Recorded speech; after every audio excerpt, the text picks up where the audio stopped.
माननीय सदस्य श्री सोugataroy जी. Madam, I rise to speak on the budget.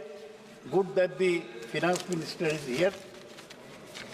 Yesterday, Abhishek Banerjee from our party has enunciated all the objections we have to the budget, particularly with regard to the dues to West Bengal on the account of NREGA and Indira Awas Yojana.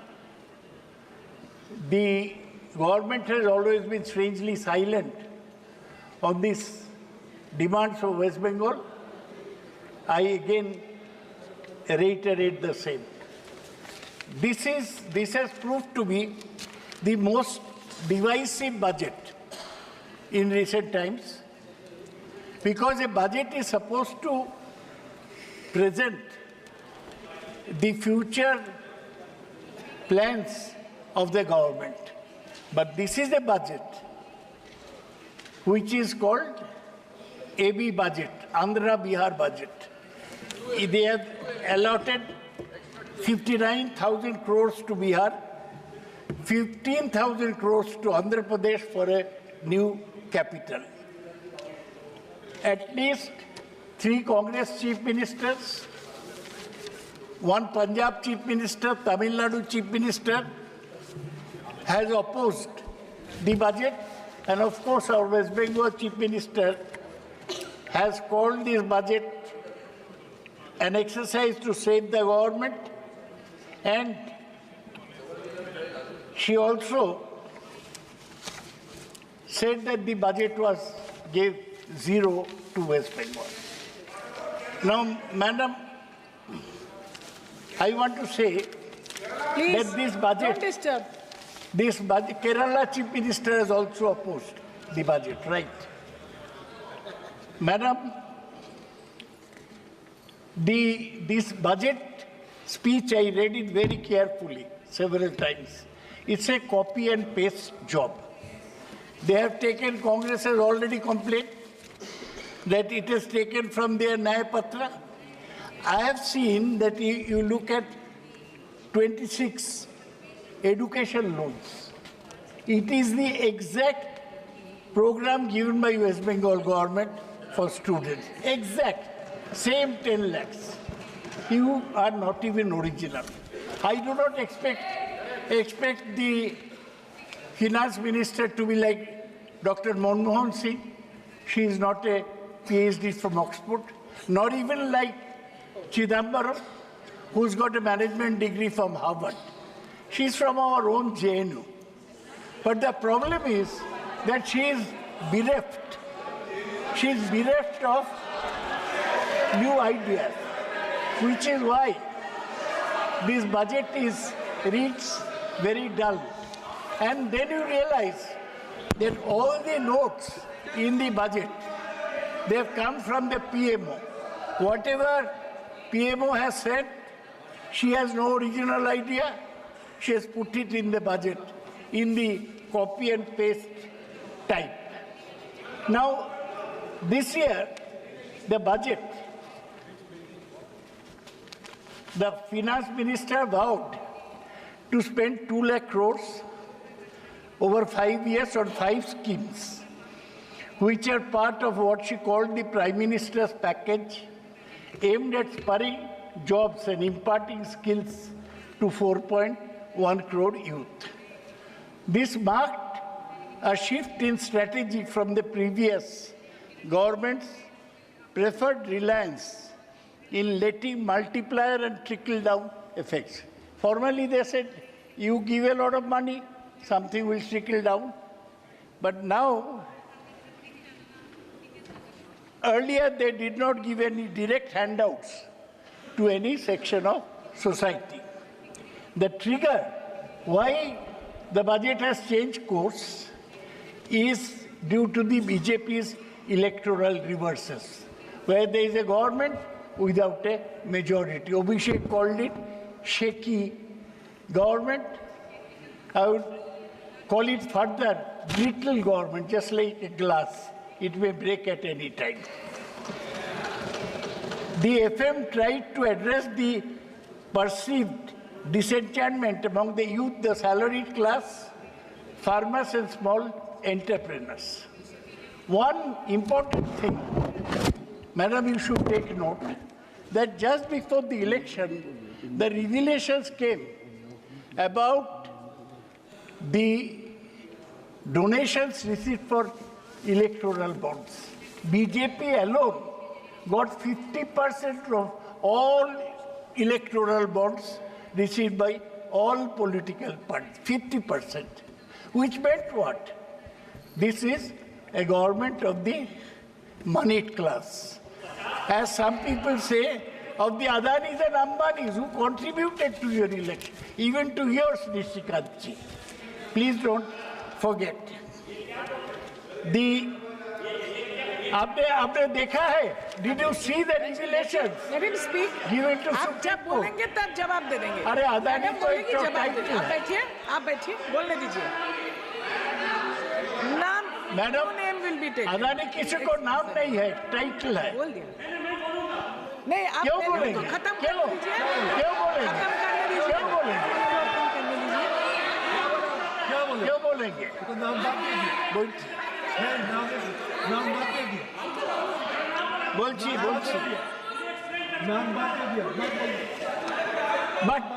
But in spite of all this, the stock market has reacted badly. It was wobbly because of the capital gains tax. So in spite of all this, the capitalists are not happy. Now, Madam, I will emphasize what the basic problems of the Indian economy are and whether they have been addressed by the finance minister. According to data from Center for Monitoring Indian Economy, unemployment rate rose to an 8-month high of 9.2% in June 2024. The female unemployment rate was higher than the national average of 18.5% in June 2024. Now, we have been doing very poorly in terms of employment generation. You may be knowing, Madam, that there has been job losses in the IT sector. Now, with AI, artificial intelligence coming in, there is fear of further job losses in what was seen as the most profitable part of Indian economy. The second big problem in India's economy is rising inflation. The annual consumer inflation rate in India rose to 5.08% in June 2024, well above market expectations.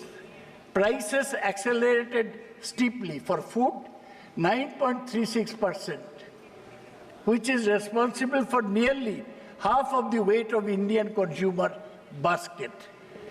One company called Cantor, they did a study and they found that in 2024-25, 34% households reported that they are finding it difficult to manage their expenses, indicating that a third of India is still under severe financial stress.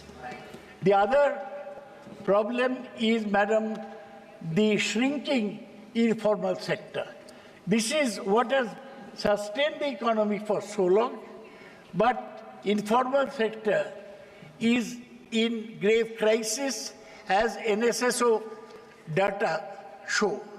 India's 65 million informal or unincorporated sector enterprises employed 110 million workers.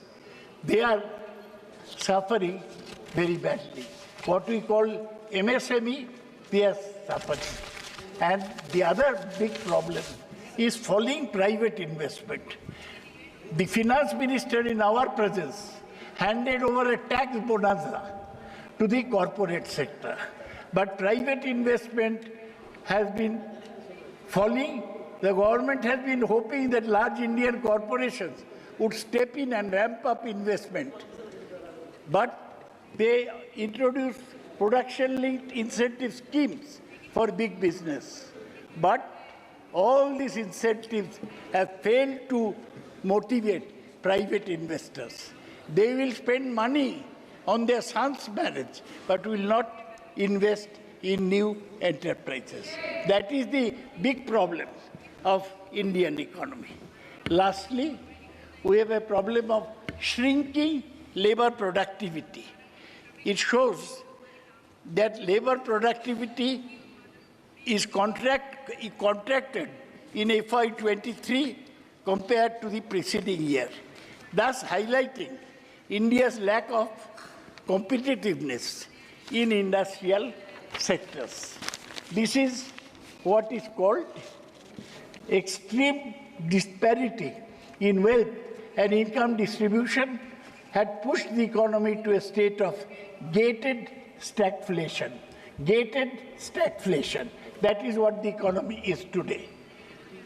The finance minister must resort, please listen to this, must resort to Keynesian prescription of boosting aggregate demand by allocating more government funds for the social sector and targeted welfare programs that, like MGNREGA, increase government spending will boost household consumption, which will stimulate private investment. The finance minister has not gone this route at all. Now let me see, Madam, very important that we study the social sector. How much money the government has doled out to the poor.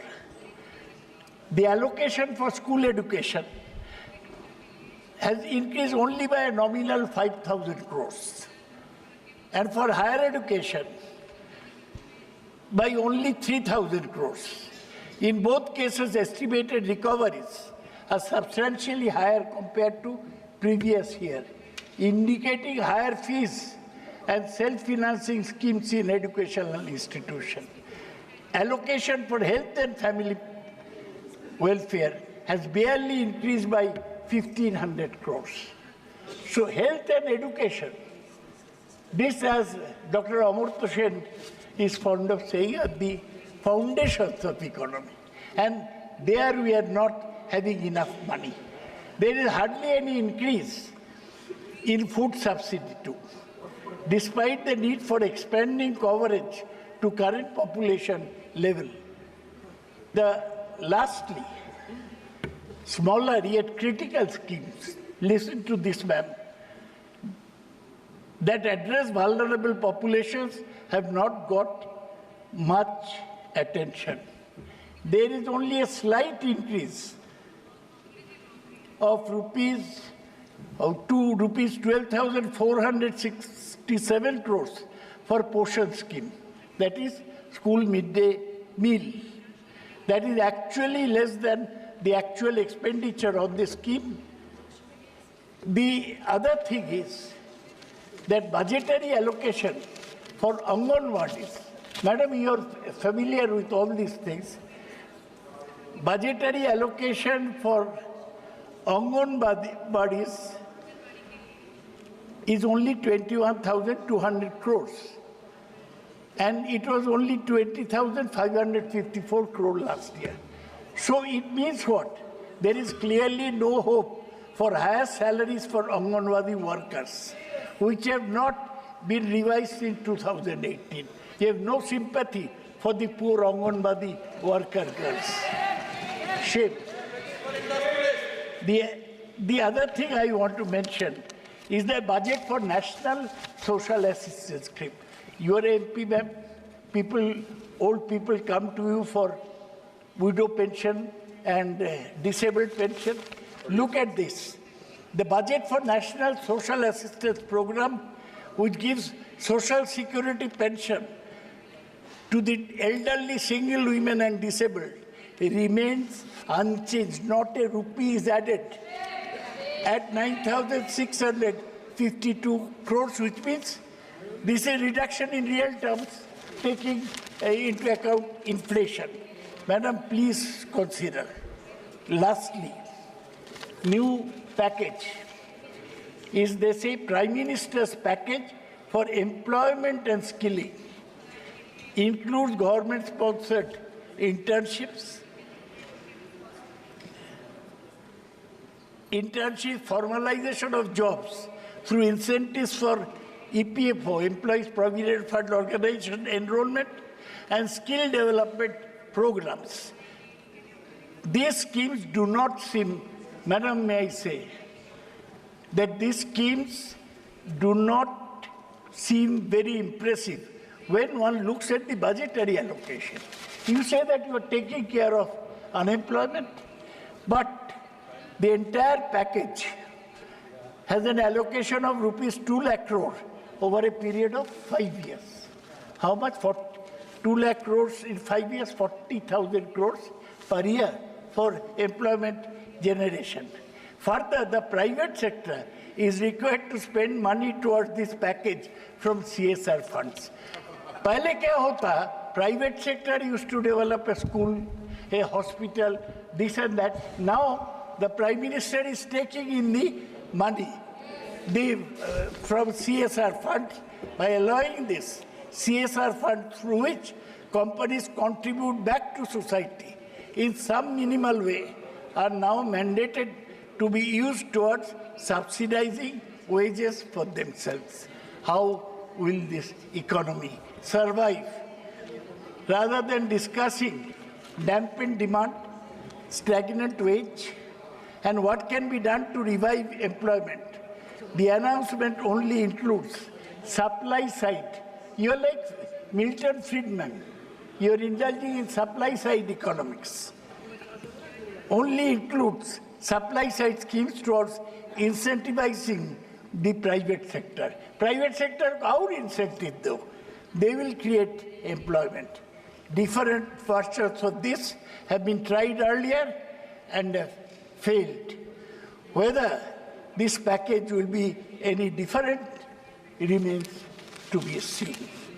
So this, as Madam, I was saying earlier, is a disappointing anti-poor, anti-rich people, anti-poor people scheme.